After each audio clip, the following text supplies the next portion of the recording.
The 1842 Kabul Retreat took place during the First Anglo-Afghan War. Following an uprising in Kabul, Major General Sir William Elphinstone negotiated an agreement with Wazir Akbar Khan, one of the sons of the Afghan Emir Dost Muhammad Barakzai, by which his army was to withdraw to the British garrison at Jalalabad, more than 90 miles away. As the army and its numerous dependents and camp followers began its march, it came under attack from Afghan tribesmen. Many of the column died of exposure, frostbite or starvation, or were killed during the fighting. The Afghans launched numerous attacks against the column as it made slow progress through the winter snows of the Hindu Kush. In total, the British Army lost 4,500 troops, along with about 12,000 civilians, the latter comprising both the families of Indian and British soldiers, plus workmen, servants and other Indian camp followers.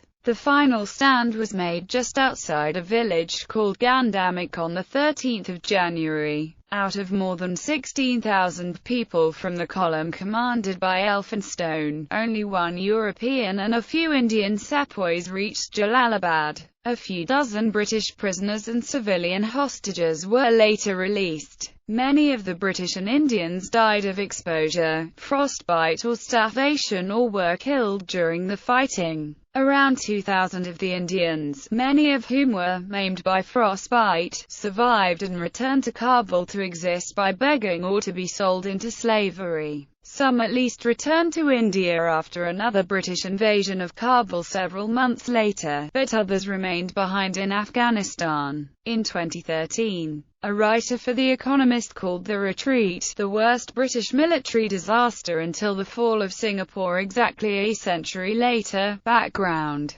in 1838, the British East India Company feared an increased Russian influence in Afghanistan after Dost Muhammad Barakzai had seized power from former ruler Shuja Shah Durrani in 1834. Dost Muhammad had rejected earlier overtures from Russia, but after Lord Auckland, the Governor-General of India, tried to force Afghan foreign policy under British guidance, he renewed his relationship with the Russians. Lord Auckland followed the counsel of his advisor William Hay Macnaghten to support Shuja Shah, dismissing the advice of Alexander Burnes that Dost Muhammad should be supported, and resolved to seek a military solution. He began to assemble his forces in late 1838. The army, under the command of General Sir Willoughby Cotton, with Macnaghten as his chief advisor, consisted of 20,000 soldiers and were accompanied by 38,000 civilian camp followers.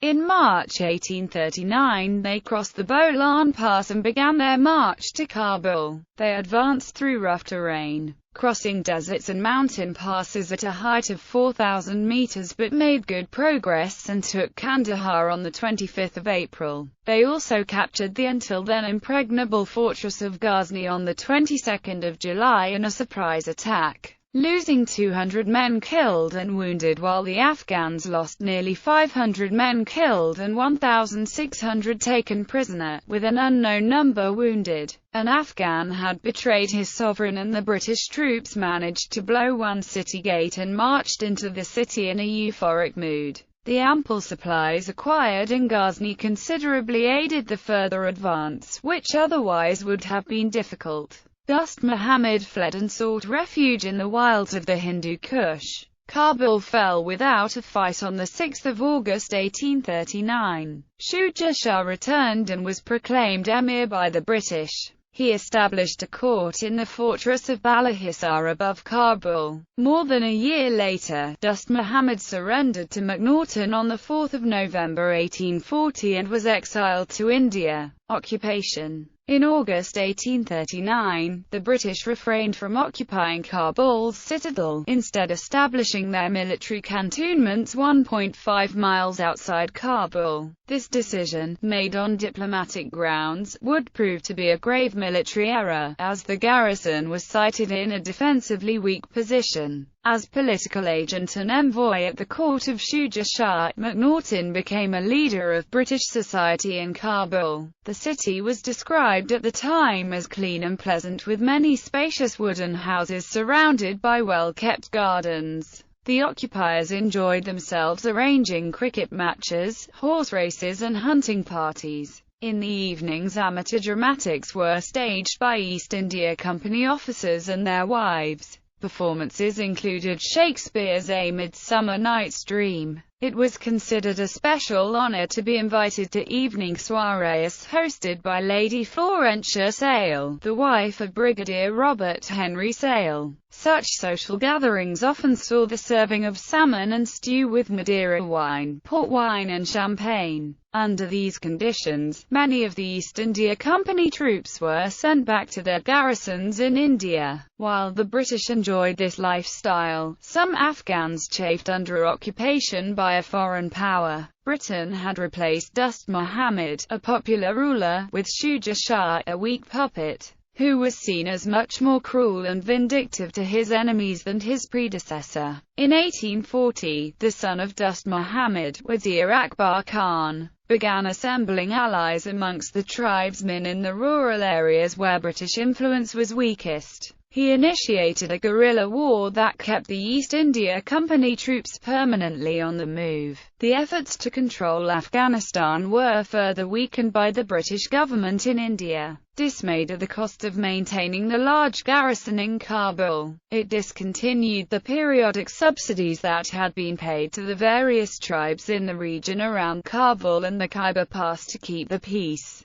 Once these ended, the tribes saw no more reason to remain loyal to the British-supported regime. MacNaughton dismissed warnings from his officers, writing to his superiors in India that this is the usual state of Afghan society. As the spring and summer of 1841 progressed, British freedom of movement around Kabul became increasingly restricted. Despite this ominous turn of events, Sir Willoughby Cotton was replaced as commander of the remaining British troops by Sir William Elphinstone, who was ill at the time and initially unwilling to accept the appointment. The 59-year-old Elphinstone had entered the British Army in 1804. He was made a Companion of the Bath for leading the 33rd Regiment of Foot at the Battle of Waterloo. By 1825 he had been promoted to colonel and made a major general in 1837. Although Elphinstone was a man of high birth and perfect manners,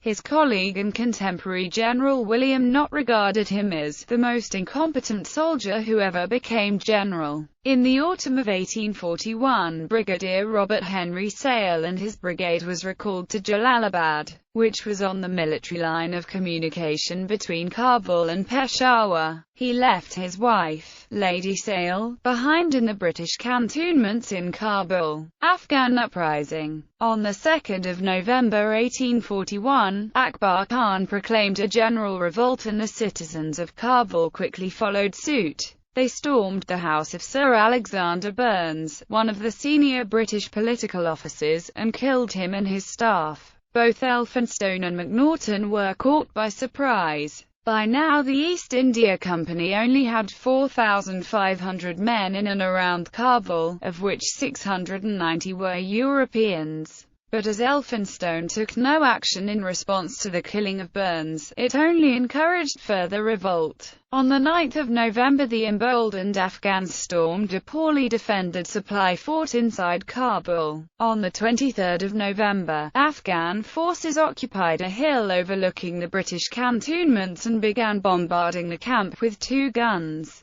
A British force sallied out to drive them away, but the Afghans inflicted heavy casualties firing jezails at long range from the high ground. The East India troops fled, leaving behind 300 wounded to be killed. Morale was now a serious issue for the British force in Kabul. Elphinstone called for reinforcements from Major General Knott in Kandahar, but they turned back when they found the mountain passes blocked by heavy snow. MacNaughton, realizing their desperate situation, tried to negotiate an agreement with Akbar Khan for the withdrawal of the troops and the 12,000 British and Indian civilians still at Kabul. On the 23rd of December, Afghan leaders invited MacNaughton for tea to discuss the situation. However, at the moment the British delegation dismounted from their horses, they were seized and MacNaughton and an aide were slain by armed men. Later MacNaughton's body was mutilated and dragged through the streets of Kabul. The cavalry escort which was supposed to protect the British diplomats had been delayed and had not joined them. Two other British officers who had been part of MacNaughton's party were subsequently released. Elphinstone had already partly lost command of his troops as his authority continued to diminish.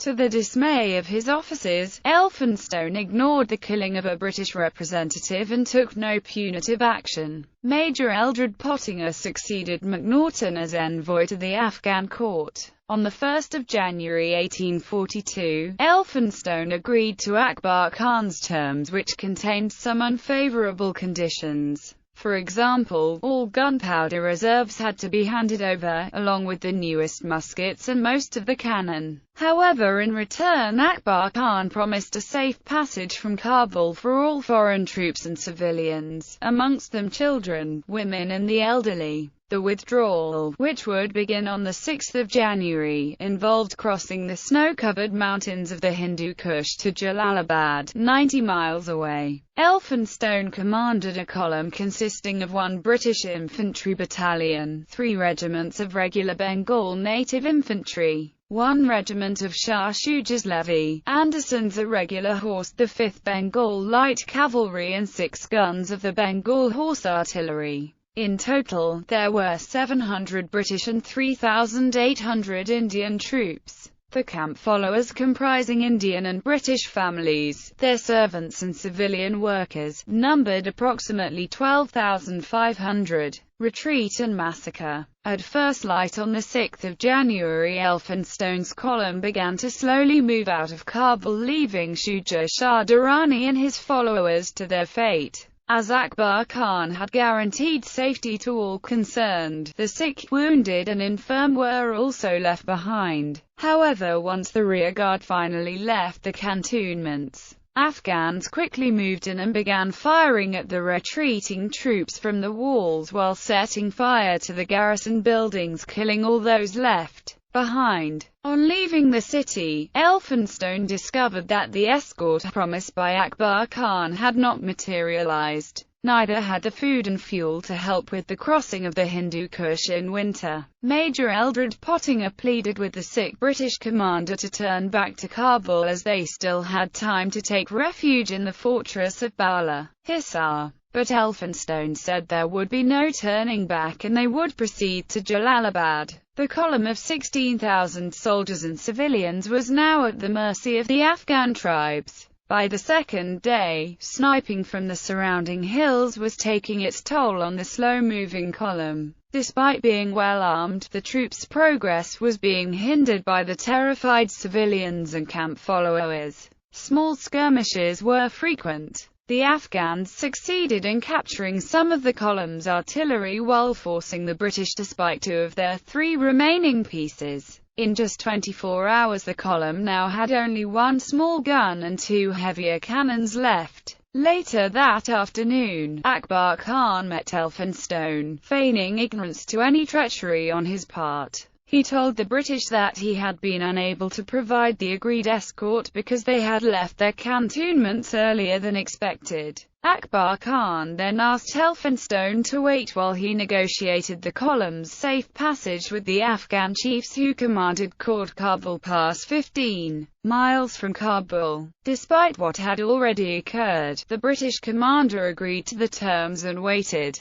He also agreed to hand over 3 more European hostages to Akbar Khan. Instead of hurrying forward, Elphinstone had moved only 6 miles from Kabul. By now efforts to maintain military cohesion had also begun to fail. When the column entered the narrow 4-mile pass the next day, they were shot at from all sides by Ghizis armed with captured British muskets and their traditional jezails. It was now apparent Akbar Khan had not been negotiating their safe passage. It was actually a ruse to give the Afghans more time to get into position for an ambush.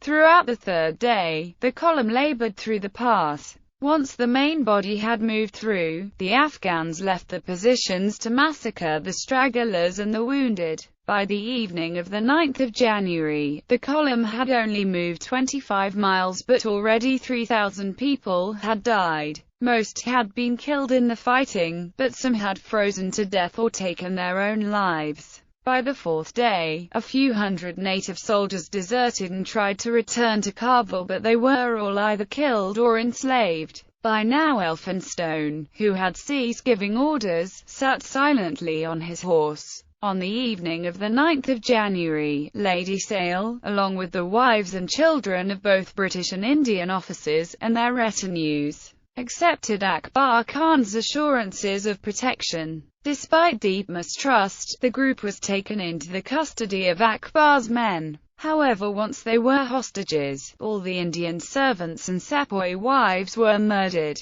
By the evening of the 11th of January, the army had been reduced to 200 men. The small rearguard was led by Brigadier John Shelton, who, for the first time in the retreat, showed his competence and led a fierce resistance against the Afghans. As the surviving troops lay besieged in a small ruined mud-walled enclosure in Jagadalik, Akbar Khan's envoys returned and persuaded Elphinstone and his second-in-command, Shelton, to accompany them for negotiations. Akbar Khan brought the two officers to his camp and provided them with dinner. The reasons for his hospitality soon became clear, however, and both officers were refused permission to return to their men. Shelton became furious and demanded the right as an officer and soldier to return to lead his men and die fighting. On the 12th of January, the column, having lost their commander and over 12,000 casualties,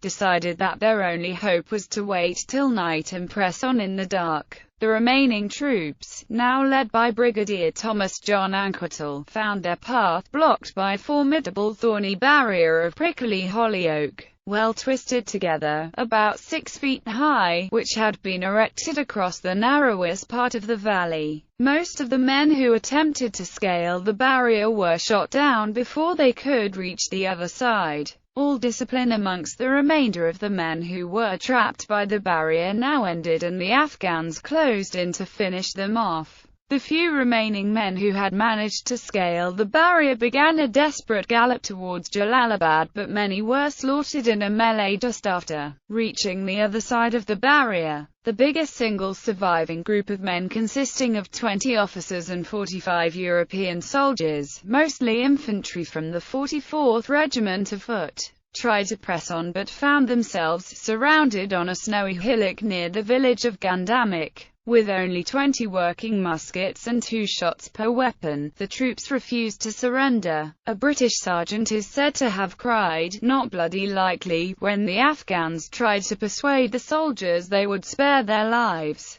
Sniping then began, followed by a series of rushes. Soon the hillock was overrun by tribesmen. An officer named Captain Suter was mistaken by the Afghans as a high-ranking officer because they thought he was wearing a general's yellow waistcoat. In fact, the officer had wrapped the regimental colors of the 44th Foot around his body. He was dragged into captivity along with a sergeant named Fair and 7 privates. The remaining troops were killed. Another group of 15 mounted officers managed to reach as far as the village of Fatihabad, but 10 were killed while sitting down to accept breakfast from the villagers. 4 were shot from the rooftops as they remounted their horses and attempted to flee the village, and 1 was tracked down and beheaded. On the 13th of January, a British officer from the 16,000-strong column rode into Jalalabad on a wounded horse. Assistant Surgeon William Bryden, who was riding a pony taken from a mortally wounded officer after being begged by the man not to let it fall into anyone else's hands, continued on despite him and his pony being severely wounded in several skirmishes with roaming bands of Afghans. On the 13th of January, and now just miles from Jalalabad, Brydon had to fight for his life against a party of Afghan horsemen and was only saved when he was spotted by a staff officer on the walls of Jalalabad, who immediately dispatched rescue riders to ride out and meet the exhausted surgeon. Brydon was asked upon arrival what happened to the army, to which he answered, "I am the army." Although part of his skull had been sheared off by a sword, he ultimately survived because he had insulated his hat with a magazine which deflected the blow. Brydon later published a memoir of the death march. The pony he rode was said to have lain down in a stable and never got up for several nights. Lights were raised on the gates of Jalalabad and bugles were sounded from the walls in the hope of guiding any further survivors to safety.